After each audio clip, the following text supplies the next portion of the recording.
بسم الله والحمد لله والصلاة والسلام على رسول الله. أيها الإخوة الكرام، السلام عليكم ورحمة الله وبركاته. وقيل المجلس التاسع من مجالس علم الفرائض سيميليث الساعة ذي علم الفرائض. نبضد ذي الحلقة عدان درسني عدان إلى ميراث الجدة والجد. يعني شرحنا حالات الجدة أي الجدة الصحيحة، وحالات الجد أي الجد الصحيح، بعد بيان معنى الجدة الصحيحة والفرق بينها وبين الجدة الرحمية، والجد الصحيح والفرق بينه وبين الجد الرحمي. فالجد الصحيح هو الجد العصبي، أما الجد الرحمي فهو الذي يقابل الجد العصبي أو الجد الصحيح. تجد نسفهمي ثداين الجد نسفهمي ثيد الناد. الجد يسعى في الميراث وضعان. الوضع الأول يعني خلافا لما هو مألوف عند سائر أصحاب الفروض. الوضع الأول وين يكون الجد بلا إخوة ولا أخوات، لا أشقاء ولا شقيقات، ولا من جهة الأب ولا من يعني أخوات من جهة الأب ولا إخوة من جهة الأب. أندريل الجد ولا شي ذسث مثلا بني مثلا أما ذي شقيقا أما سجان بباس. الوضع كي نناد يسعى 4 حالات. الحالة الأولى يرث الجد السدس فرضا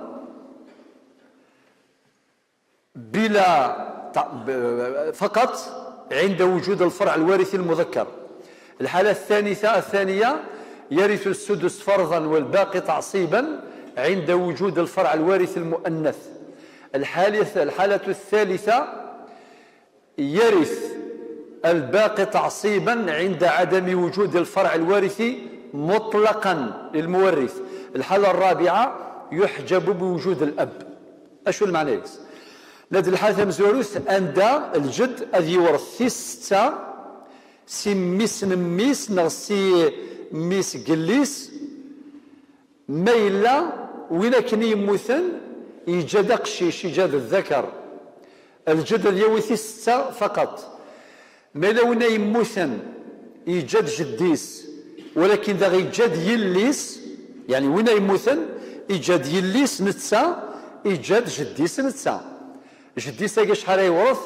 أذي يورث السدس فرضا والباقي تعصيبا. انسيزيام في 6 فرضا أين دي يقول النظام بعد أصحاب الفروض يوذان عن طريق التعصيب، يعني ذاك يسعى صفتان. الحالة الثالثة أذي يورث الباقي تعصيبا ما إلا وين يموثن ذي جارة الدريا، إما وريجوي جارة أصلا وريجوي جارة نغي يجوج وريسار الدريا. الجد يورث الباقي تعصيبا بعد أصحاب الفروض. ما إلا الأب الجد الناد يحجب حجب حرمان. ناض ما يموثيون يجد فافاس مبافاس إيفان ولا يون فافاس ذنسيج قرفن الوقي يموثان جديس وري ورثانا. هذا يعني يتوحجب حجب حرمان. في قال يكون شرحت بالتفصيل، شرحناها بالتفصيل. هذه مراجعة باش كنروحوا للمسائل. نحتاج إن شاء الله إلى تذكير، لذلك نذكر وذكر فإن الذكر تنفع المؤمنين. الوضع الثاني وجاك الوضع الأول. الوضع الثاني وين الجد يكون معاه الإخوة الأشقاء أو الأخوات الشقيقات أو الإخوة من جهة الأب أو الأخوات من جهة الأب. ذاكي في هذه الحالة الجد له صورتان لغاوند أعقد مسائل أصحاب الفروض ميراث الجد بيقين. ومن بعد ذلك نخدم جانب التطبيقي إن شاء الله سيتضح الأمر أكثر. ذي الحالة يجي في هذا الوضع له صورتان. الصورة الأولى وين يكون الجد زائد الأخ الشقيق الأخت الشقيقة نغ الأخ من جهة الأب، نغ الأخت من جهة الأب، نغ أكثر، نغ مختلطين، ولكن بلا صاحب فرض. وإلا قال لي صاحب فرض وقاعدين نغرى بالتفصيل، وتسيلي لا البنت ولا الأم ولا بنت الابن وتسينا أصحاب الفروض. هذا هو المقصود. ما إلا الشروط يوم الإسلام الجد مخير بين نصيبين، إما ثلث الباقي، إما ثلث التركة، أو المقاسمة. إما أذ يورث ثلث التركة أنت يرثي ثلاثة، غادي يورث عن طريق المقاسمة ولكن بالتعصيب مع الإخوة والأخوات وكأنه أخ. معقد مليح ميراث الجد، معقد ولكن يسهل من المثل الفهم هذه وهذه يسهل. هذا مثل بالتعصيب مع أن نطبق قاعدة للذكر مثل حظ الأنثيين. سيرك دينا ربي القرآن الكريم يوصيكم الله في أولادكم للذكر مثل حظ الأنثيين. سينا أسنسيولة تنطبق مريلي الجد أكذ الإخوة نغ الأخوات بني موثن طبعا إشقيقا نغ سلجان باباس أكا ذاكي أثن سختير أذي يورثي ما ثلث التركة لو أنت يرثي ثلاثة نغ المقاسمة، ولكن المقاسمة بالتعصيب كما قلنا مع الإخوة والأخوات مع تطبيق قاعدة للذكر مثل حظ الأنثيين. الصورة الثانية نشرح أيضا نناد أندريلي الجد أرنوياس الإخوان والأخوات أرنوياس صاحب فرض أو أكثر. ذاكي الجد مخير بين ثلاث احتمالات، تروا بوسيبيتي، تروا بروبابيليتي، ثلاث أنصبة، ثلاثة نكون نختارين الهان. يا إما يرث سدس التركة ان سيزيام في ستة، يا إما يرث ثلث الباقي ماشي ثلث التركة، ثلث الباقي، ثلث بولد يقولن بعد أصحاب الفروض نغ عن طريق المقاسمة.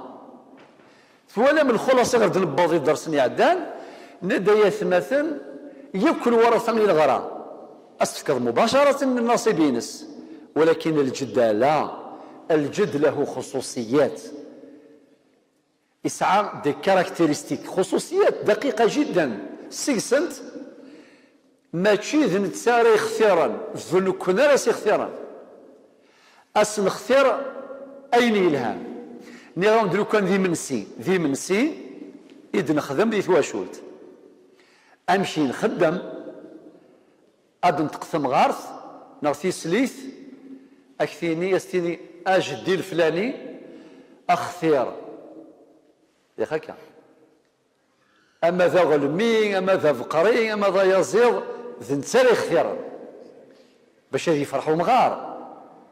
ذي علم الفرائض كيف ذا شو ذا الفرق أنه ذن كناس اختيارا ماشي ذن تسالي اختيارا. أصل اختيار آين إيسي الهام صافي. ذي الصورة الثانية وهي دقيقة جدا ومعقدة جدا عند غادي للجد زائد أذي لي الإخوان والأخوات نغاد خلظا زائد صاحب فرض أو أكثر. ذاك نستختار لان تروا بروبابيليتي نخدم الاحتمالات، يا إما سنفك السدس غداين السدس التركة، يا إما سنفك ثلث الباقي ثلث بوين يقولان، يا إما أسنفك عن طريق المقاسمة. وذاكي معنا نخدم كل الاحتمالات.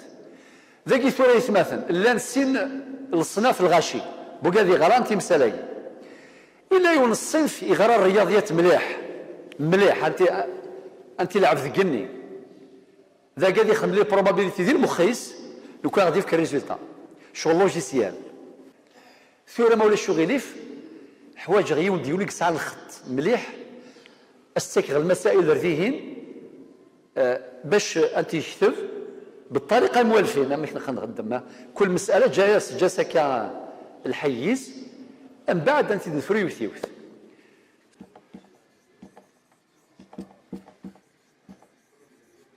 مثلا اديني مات عن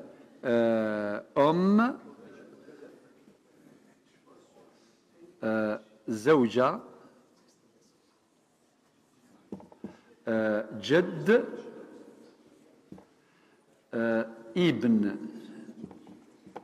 ثقي مسألة من بعد دائما الشيخ نخدمك هذا باش نسنج الحيز كل هاك جدول بارك الله فيك هذا ثقي صافي مسألة أولى أتكمل ذكاكي كل مسألة خدمت بالطريقة. شكرا الشيخ سلفا.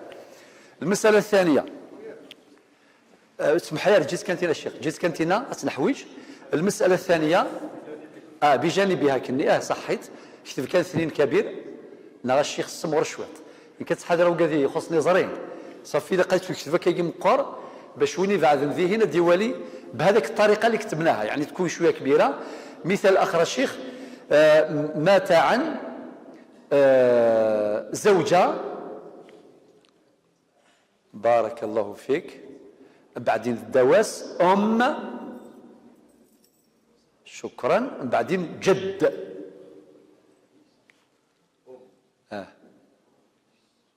ما شاء الله والخط جميل وجد جد. مثال آخر الرنياس كان شيخ بنت تكسر الرنياس بنت تحت الجد تحت الجد مباشرة تحتها يعني بالتسلسل بنت سري كان شوطة فوسيك بنت ايوه اخذ من الجدول الشيخ.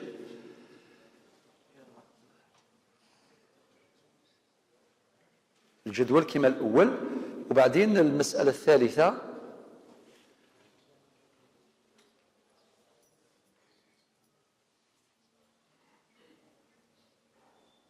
ممتاز. هارو ذاك المسألة الثالثة قربت شوية غير ذاكي مات عن زوجة بنتين زوج بنات يعني بنت انا مات عن صافي ذي الصيغه بنتين مادام نقاد تقدير مات عن يموت يجاد بنتين لو كنت نقرا مات عن ديني زوجة بنتان هكذا زوجة بنتين وبعدين اخ شقيق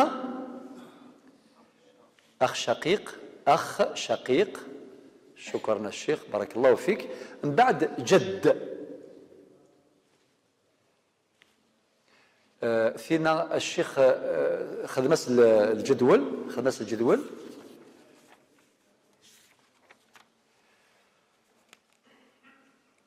وغالد ثورة غير ثاقي وغالد سطابلوغي كامل الجديد خاطر ثاقي مسألة كبيرة بزاف. لا الشيخ لا هنا كامل روح الشيخ لا روح دوزيام طابلو خاطر روح هكذا اكتب في وسط السبورة المسألة الأكدرية كتبت كبيرة المسألة الأكدرية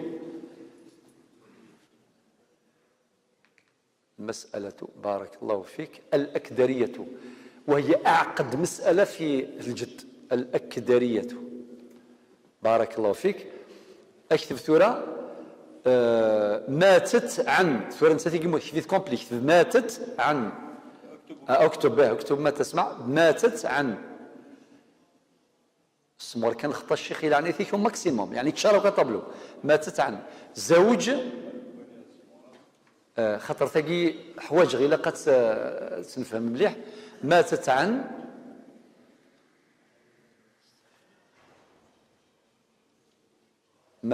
عن صبت شويه زوج صب يعني تحت الخط يعني ارجع الخط يعني تحته ايوه زوج واش نقص مغرفه الشيخ عاودس زرا شو تقرا معقده جدا قد يدوليون سي الحفظ انا كاين زوج انشتيلات. أيوة دو الزوج أم. شكرا. الدو الأم اكتب أخت شقيقة. أخت شقيقة. أخت شقيقة. شكرا. من بعد الدو الأخت الشقيقة اكتب أبو الأب. أبو الأب هو الجد. أبو الأب. لا أبو تكو أبو الأب. أبو الأب. لا لا لا لا كان أبو الأب. أب الأب. الأب. الأب. شكرا. أخدم كشيخ الجدول.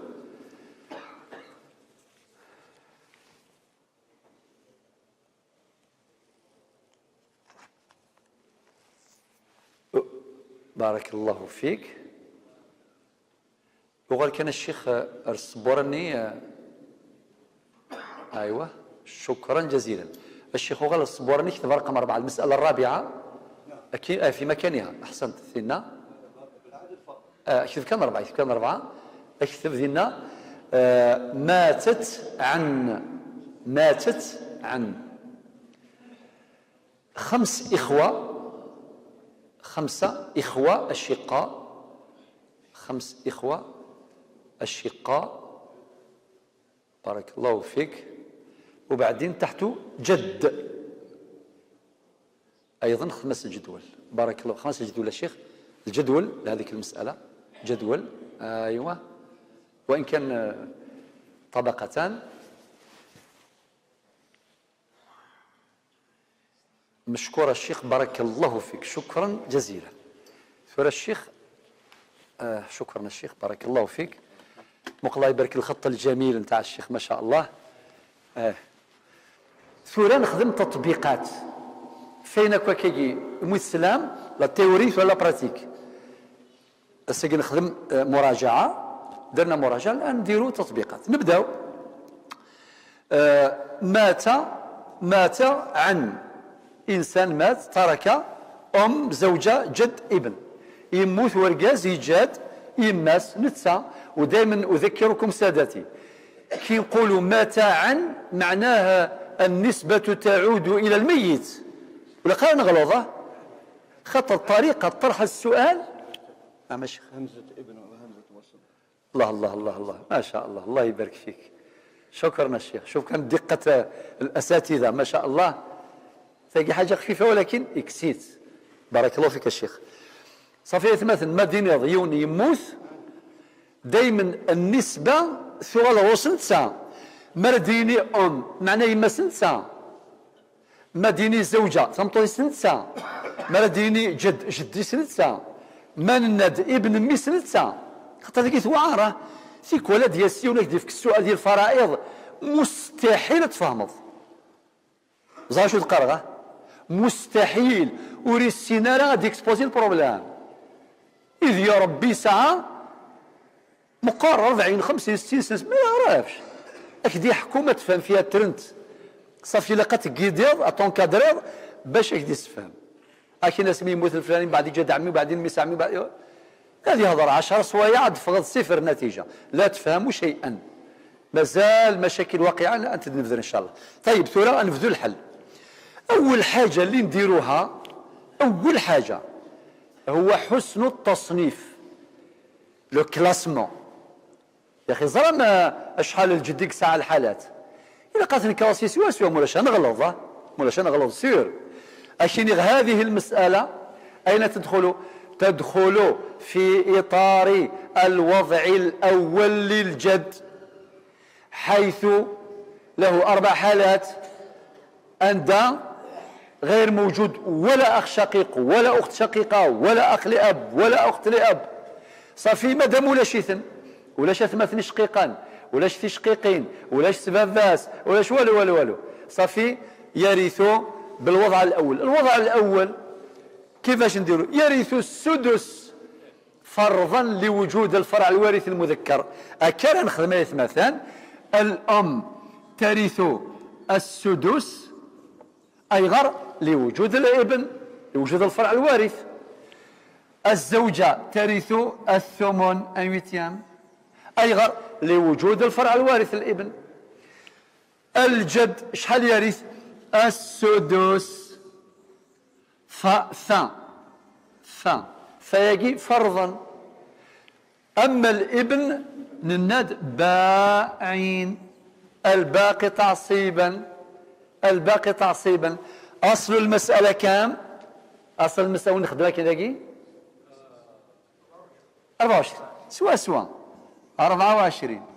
السدس 24 شحال؟ 4.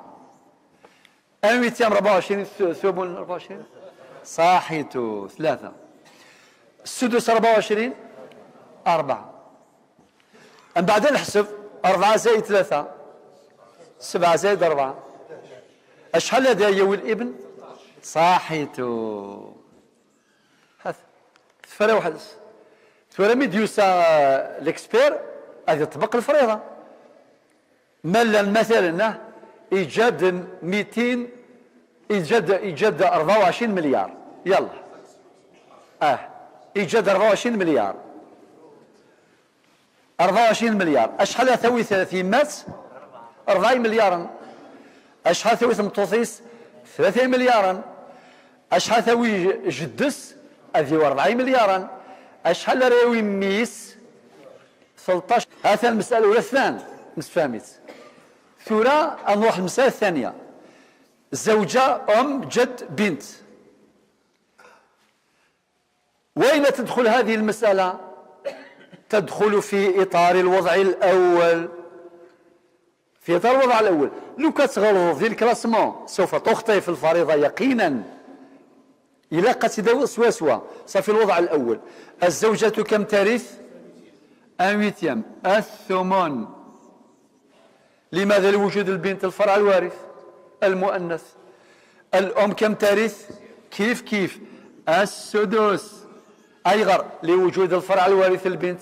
خاطر الأم قلنا ترث السدس في صورتين. الصورة الأولى عند وجود جمع من الإخوة أو الأخوات، والصورة الثانية عند وجود الفرع الوارث مطلقا. إذن الجد كم يرث؟ أرجو سمحي كان تكسر سياقي خاطر الحوجة شوط الحيز. هذا الجد هذا يورث السدس زائد باعين أنعمه لوجود الفرع الوارث المؤنث. خاطر ميسني قموثن ميسمي قموث يجد يليس ذي يليس نميس تسا ذيني مي الجد يبوس زيادة يسعى سيني فرنياس يكسا ذاكي يسعى فرنوس مزوارو صاحب فرض انسيزيام سدس.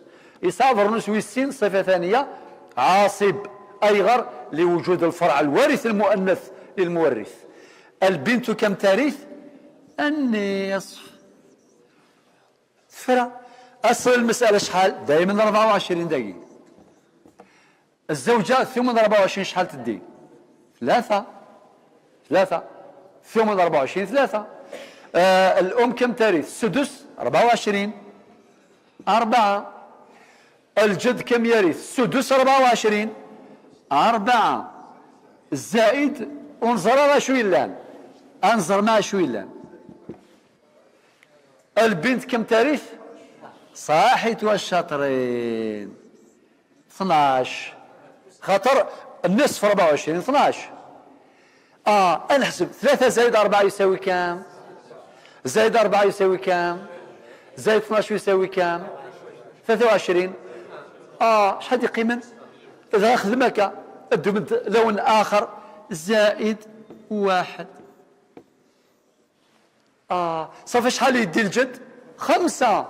المجموع 4 زائد 1 يساوي 5. اسميس ديجا ميس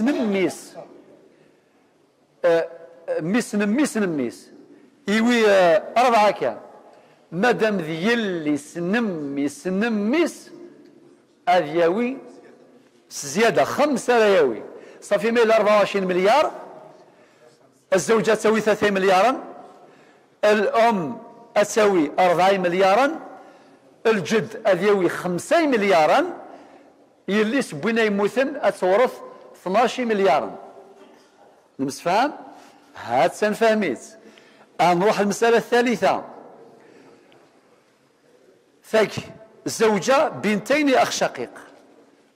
حبس عاص روحك إلا وجديد. مادام إلا واقي أسنا 5 سكوار باش ديفان إلا واقي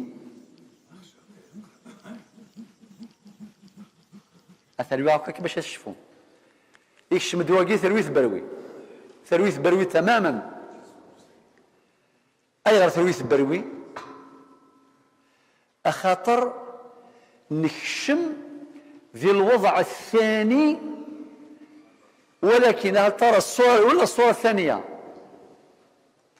عندنا أن كراسي ثقي أين نصنف هذه المسألة؟ نصنفها في إطار الصورة الثانية من الوضع الثاني، حيث يخير الجد بين السدس وثلث الباقي والمقاسمة. ساعات 3 بروبابيليتي. أو كنت وين يفهم الميراث يرنيسن الرياضيات مليح ثقتي خمدين مخيس أتيروي يدفع النتيجة. مولى الشروط قيل لا يستطيع، لا يستطيع، فليكن من يكون. إذا قد روح كان ستاويل هذه روح ستاويل العقل. اتفقنا؟ يلا معلش المسألة يجي سأعود إليها أدوخر تجي نظم تجيك سهلة. أبرنوا على الثنا. مات عن 5 إخوة أشقاء زائد جد. 5 إخوة أشقاء زائد جد. أين نصنف هذه الحالة؟ نصنفها في إطار الوضع الثاني، ولكن الصورة الأولى وين يخير الجد بين يا إما ثلث التركة أو المقاسمة. ذاكي الجد أشو سيلهام؟ أمي خيرات يوي الثلث باش نوضح المسألة في مسألة خامسة. مسألة خامسة. مات عن أخ لأب زائد جد. ذاكي أنويس يلهاني الجد. هل ترى يلهيس السدس غير الهيس المقاسمة، مقاسمة مباشرة. خاطر يغر يقتسم مع الجد مع الأخ الشقيق. لا ركزوا معايا. حسن التصنيف شرط أساس في سلامة الحل. نغد إذا كان الجد عنده وضعان، عنده وضع أول يرث مثل الأب حالة الأب ويحجب بوجود الأب، فيرث السدس فرضا عند وجود الفرع الوارث المذكر، ويرث السدس فرضا والباقي تعصيبا عند وجود الفرع الوارث المؤنث، ويرث الباقي تعصيبا عند عدم وجود من ذكر. أما الحالة الرابعة يحجب الجد جد العصبي الجد الصحيح بوجود الأب حجب حرمان. أما الوضع الثاني وين يكون الجد له صورتان وذاكي ساعة أنصبة تخييرية، والأنصبة التخييرية لا تمنح إلا بعد إجراء العمليات. نبدأ بالحالة الخامسة. الحالة الخامسة طبعا مليح قبل ما نغادر الثالثة. مات عن أخ لأب جد ثقي تدخل في إطار الصورة الأولى من الوضع الثاني، يخير بين الثلث والمقاسمة. المثال هندقي لو انتير المقاسمة، مقاسمة بمعنى صافي شحال يدي ذاكي؟ ايوا النصف، ايوا النصف. المقاسمة معنى النصف. ما يوجد مثلا 10 قطارا مقسومة على 2، وقال لي وقطار وقال لي وقطار. اش ذاكي ادي نض المقاسمة اكتب المقاسمة. اكتب احظى له، نغ افضل له، نغ احسن له، نغ خيراس. يعني استختارت شي سيف كان شوي لها. إذا جي المسألة الرابعة، مات عن 5 إخوة أشقاء وجد المقاسمة أفضل له نغ ثلث تركة. ثلث خاطر المقاسمة صافي صحتي 6، هذه 5 ينسن. ألور ذاكي مباشرة أديني الثلث، ثلث التركة أحظى له، يعني أفضل له. كيف نركز كان في الجدة. ثم نروح المسألة الثالثة ثقي نجا ثقي ذاكي شمنت في إطار الصورة الأولى من الوضع الثاني، ولكن ثقي لا تكشم في إطار الصورة الثانية من الوضع الثاني، وين الجد يخير بين إما المقاسمة إما السدس إما ثلث الباقي. ثلث الباقي المسفهم 3 صافي. المفروضة يولي يخدم 3 احتمالات. هكا يخدم المفروض، ما إلا يقال صعرقنت الطريقة المنهجية خدمك ألف على فرض المقاسمة، بعد خدم العملية باء على فرض ثلث الباقي دير عملية، جيم على فرض سدس التركة. ثقي الطريقة الأسلم اللي غاود ما وين يغران الفرائض يرنا يسلي ماتيماتيك، يغرا المخيس يخدم يثنت لوجيسيال يخدم مليح ولي حواجه في كذاك واحد كذا يخدم لي بروبابيليتي كيني خلاص نفكاكا مي ما إلا ولا يمنيس إلا الريسك لا يغامر. هذه خم طريقة ياكي أدفع وحدس خدمة كل الاحتمالات أدفع وحدس. يلا ثلث المسألة. مات عن زوجة بنتين أخ شقيق جد، صافي ساعة 3 الاحتمالات، يا إما تسا يا إما تسا يا إما تسا. أنت سيلها نداقي الجد ولا دينين، أنت سيلها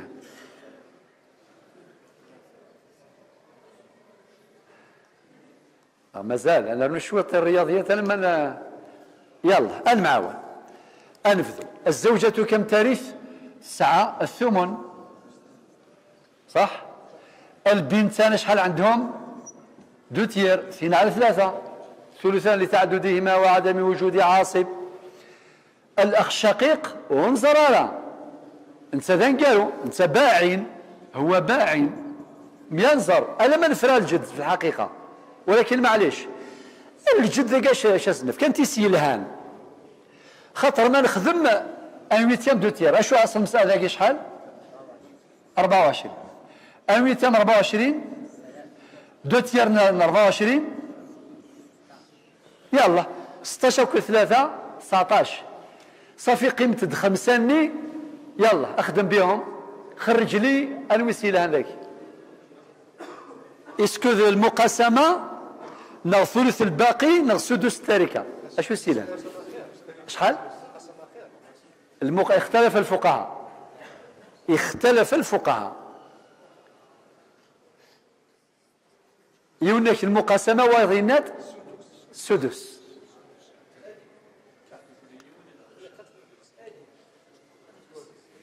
على فرض المقاسمة شحال؟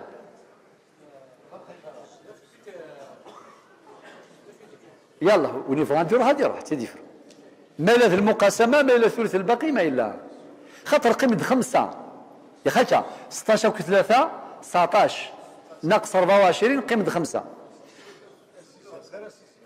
خير ان سيزيام خاطر ما نفكيش ان سيزيام شحال رياوي 4 صح ماشي صح ما نفكيش الثلث الباقي معنى لو ان تيرن 5 ايه معناه كهذا معناه 5 في 1 على 3 صافي شحال 1,66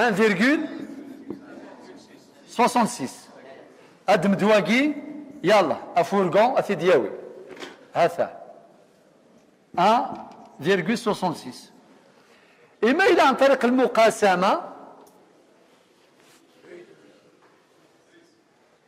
طريق المقاسمه صافي الوسيله هنداكي ان سيزيام باين صافي ذاكي الجد اكتب ذاكي السدس اكتب ذاكي احظى له السدس 24 كام 4 الشقيقه شو يقولون يوان فقط هذا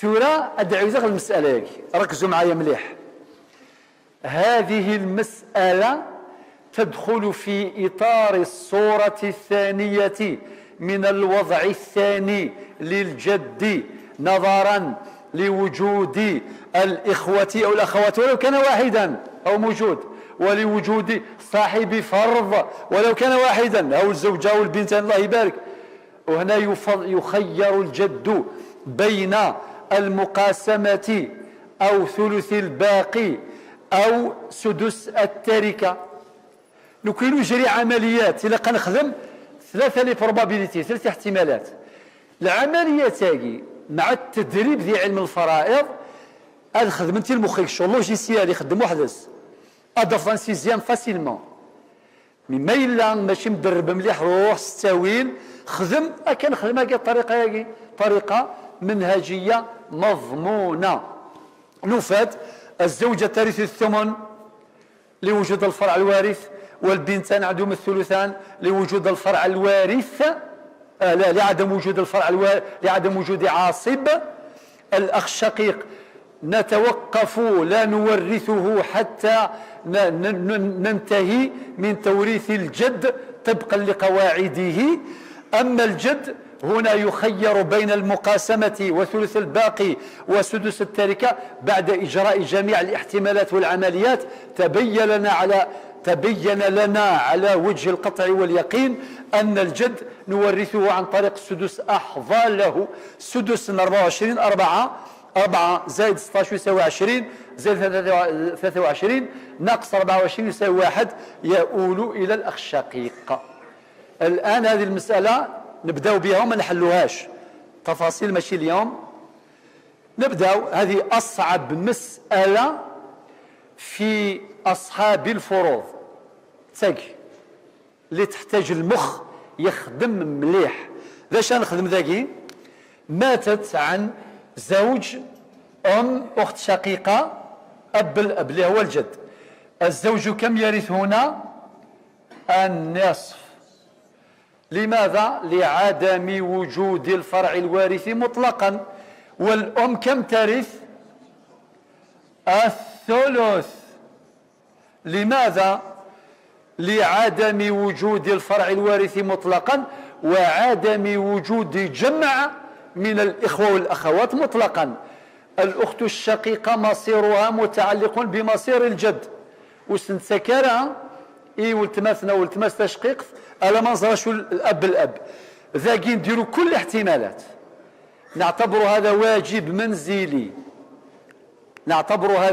منزلي أول حاجة نديروها أين نصنف هذه المسألة نصنفها ضمن الصورة الثانية من الوضع الثاني حيث يخير الأب اللي هو الجد بين المقاسمة وثلث الباقي وسدس التركة نسعى 3 probability يا إما سنفك المقاسمة أو كذا 38 قلان يا إما سنفك ثلث بويلد يقولان تسلت بين ديقران يا ما سنفك السدس تريكا جميعا في قلاقي أتنجل إن شاء الله صياغة الدرس وايض أتيد نفسر بالتفصيل.